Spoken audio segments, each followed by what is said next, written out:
yore sa dëkk ma jàpp ne loolu c'est pas viable mën nañ ci waxaat bu ci kanamee mais boo xoolee tey président de la république institution la ci biir institution yi boo xoolee article 6 de la constitution du Sénégal mais président de la république institution la mais fexe na ba institution premier ministre amatul.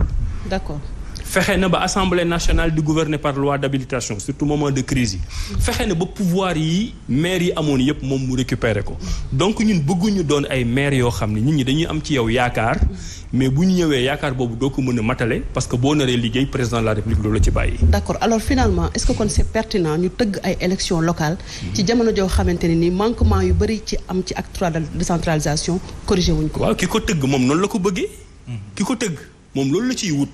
ñi nga xam ne kay ñoom ñoo ci am lu leen metti mooy parti opposition yi nga xam ne bëgg nañ mu changer mooy citoyens yi nekk ci gox-goxaat yi bëgg nañ mu changer mais président Macky Sall ak nguuram ñi ngi ko tëggee nii moom moo leen arrangé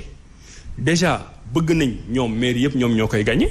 moo tax gis nga lii xew tey nii xewaat c'est-à-dire que ñoom président Macky Sall ni mu nekkee candidat présidentiel bëggul kenn ku am doole nekk candidat jàkkaarloog moom noonu lay fexee tey ba ci gox-goxaat yi bëggul kenn ku am doole jàkkaarloog ay candidat am Barthélémy Dias tey posé wu leen ma question yi mais dinaa ci wax jàpp nañ ko amul fenn foo xam ne foofu lañ ko teg candidat la waxuma sax le fait que mu nekk maire wala mu bañ a nekk maire mais candidat la mu ngi doxantu ci biir Dakar créé wul benn trouble à l'ordre public autorités yi mën nañ ko encadrer mais nañu ko bàyyi mu doxam mais ni président Macky Sall defoon en 2019 ba nga xam ne dafa teg loi de parrainage képp koo xam ne xalaat na ne am nga doole mu écarté la choisir ñi mu bëgg a demal compétition loolu boo gisee commencé waat na ko pour préparer éventuellement 2024 xam naa dinañ ci waxaat noonu mu def moom ba nekk ci kaw noonu la bëgg a def pour ay nitam gagné Dakar gagné Tëngéej gagné Thiès gagné feneen te ñu jàkkaarloog ay kàngam donc tey opposition avantage bi mu am mooy bu ñëwoon dina jéem a fexe ci li fi am xas néew ci moyen mu def ci ay résultats ba askan bi gis na ñii kat ay jàmbaar lañ. mais sama conclusion man ci loolu mooy président de la république bu bees bu ñu nar a am 2024. parce que amuma benn doute que ne 2024 beneen président bu bees moo fi nekk ku dul Macky Sall. pour moi c'est quasi une certitude ba ñu wan ñu leneen. président boobu mooy ñëw xam ne gox-goxaat yi ak décentralisation yi. dañu sooxe Sénégal mu jox leen ay moyens. parce que état central rek mënul def lépp. mënoo nekk ci dëkk boo xam ne l'autorité déconcentrée mooy le préfet le sous-préfet le gouverneur nga xam ne ñaari légitimité la am mooy jàng na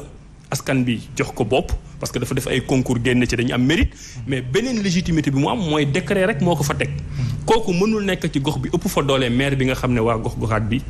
ñoom ñoo ko fal donc acte 3 de la décentralisation li tax mu mën a changer loolu laa gëm mooy il faut mu am beneen président bu gëm décentralisation changer texte yi jox leen ay moyens humains jox leen ay moyens financiers pour ñu doxal bu boobaa président bi dina am bilan boppam maire yi am bilan seen bopp te bilan bi nga xam ne moom la maire yi di am dañ koy cotiser pour le président de la république askan bi yëpp profité ci absolument ñu jox kàddu gi Fatou Abdou Ndiaye moom itam mu tabbi ci waxtaan bi ginnaaw bañ la nuyoo fay nañ la bu baax Mouhamed nuyu Ndeye Demet c'est un plaisir de vous recevoir un plaisir pour moi alors yaa ngi wax sànq bokkoo ci élection locale yi mais ndax nekkul risque ci sa parti bu bees bi nga xam ne moom mooy awale bañ a bokk ci élection locale yi nga xam ne opposition comme pouvoir ñëpp jàpp nañu test la pour élection législative mais également présidentielle est-ce que waroo woon njëkkee li ñuy wax bay sewu tànk ci fi nga xam ne mooy say concitoyens yu terroir ba pare door a dem ci fa nga xam ne mooy élection présidentielle bu 2024 jërëjëf Fatou Abdou man aussi kontaan naa trop jàkkaarloog yow tey di répondre sa ay questions alors côté boobu bokkuma ci diagnostic man wax naa ko depuis plus de 3 mois dama jàpp ne c'est une erreur de communication et une erreur de stratégie même pour l'opposition ñu ne élection locale yi test la wala élection locale yi mooy premier tour élection présidentielle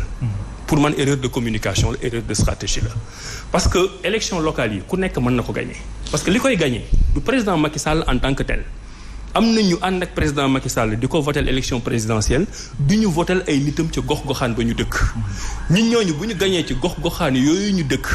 opposition bi considéré ne victoire boobu président Macky Sall moo ko moom ba tax loolu war na ko mën a may fit muy préparer wu 2024 bu opposition ñàkkee élection locale yooyu ñaanuma ko erreur de communication mu dafay dalaat seen kaw parce que bu boobaa askan bi dafa naan mais yéen kat yéen a waxoon ne lii mooy premier tour élection présidentielle waa Benno Bokk Yaakaar gagné nañ donc ñoom ñoo majorité ci dëkk bi lu leen neex def loolu mooy première chose deuxièmement gisuma benn lien fi mu toll nii bu am entre élection locale élection législative ak élection présidentielle. parce que logique gu élection yi yooyu maa ngi koy expliquer ci livre bi logique gu élection yi ñoom ñoo bokkul. tey mën nga gagner local mais du am benn impact ci élection présidentielle bi ci topp. exemple bi ñuy jox souvent te d'accorduma ci mooy 2019 opposition moo gagné local mu nekk un signal pour 2012 ñu gagné présidentielle mais opposition bi gagné local 2009 Benno Siggil Sénégal la. Benno Siggil Sénégal gagnewul élection présidentielle 2019 xoolal dekkal ngor bi nga xam ne ci la président Macky Sall gagné woon en 2009. ñaata maire yi la amoon ñaata conseil la amoon rien du tout kenn du ko fàttaliku sax mais ñoom ñoo ñëw gagné élection présidentielle bu 2012. élection présidentielle beneen logique la bëgguma ñu jàpp ne lii nga xam ne mooy xew tey ci 2021 mooy déterminer li di xew ci 2024. 2024 beneen logique la pour la première fois de l'histoire politique de notre pays dinañ am élection boo xam ne président de la république bi fi nekkoon du bokk ñeneen ay challenger ñu masul nekk président ñoom ñooy nekk candidat. alors du bokk boobu dinañ ci ñëw mais opposition bi wax nga ko ñu bari dañu doon xaar ci cette coalition de l'opposition bi nga xam ne dès le départ dañ ci annoncé woon le parti démocratique sénégalais le PUR PASTEF ak yeneen finalement am na division sa parti ñëwaat yokk si waat ci li nga xamante ne tey mooy suñu doxalinu politique bu Sénégal est-ce que duñu wax ne opposition bi kenn ku ci nekk da ngay jiital sa bopp jiital say xam-xam jiite sa livre jiite li nga xamante ne mooy sa trajectoire bàyyi li nga xam ne mooy bëgg-bëgg askan wi muy dajaloo ba tax na askan wi ñu bari dañuy wan ginnaaw politique tey. dinaa ci tontu ci ñaari fànn d'abord pour man benn opposition l'opposition amul. ay opposition moo am. côté boobu maag sama xarit Thierno Bocoum ñoo ci bokk nu ñuy xalaate. peut-être aussi parce que ñoo bokk trajectoire politique. ma koy nuyoowaale au passage. opposition amul c'est-à-dire que loolu ñuy bëgg a def ci boppu nit ñi moo tax toujours aussi citoyens di am déception. parce que bu ñu jëmee ci élection bu mel ni élection locale nga xam ne ku nekk effectivement da ngay demal sa bopp nga bëgg a gëmloo nit ñi ne dafa am benn côté parti au pouvoir benn côté ñun ñooy opposition ba nit ñi dugal loolu seen bopp commencé am yaakaar mais faay bu ci am dañ naan ñii dañ ñu yàpp liggéeyuñu pour ñun pour seen bopp la ñuy liggéeyal donc erreur de communication la encore opposition ku mu neex nu la neex ngay taxawee jaay sa programme sénégalais yi ñu jënd ko wala ñu bañ ko jënd loolu mooy premier pàcc réponse bi deuxième pàcc bi li nga wax noonu sànq man te wax naa ko ci livre bi damay def beaucoup attention bu ñuy wax askan bi kan mooy askan bi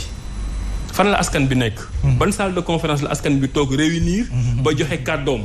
ku mu neex da ngay toog ne askan bi da ngay gis parti boo xam ne muy amul nit bu tawee ne askan bi lay waxal journaliste bi yéen médiation sociale ngeen di def parce que yéen a ma gën a xam seen métier mais yéen da ngeen di fexe taataan li askan bi di wax pour ñëw di poser question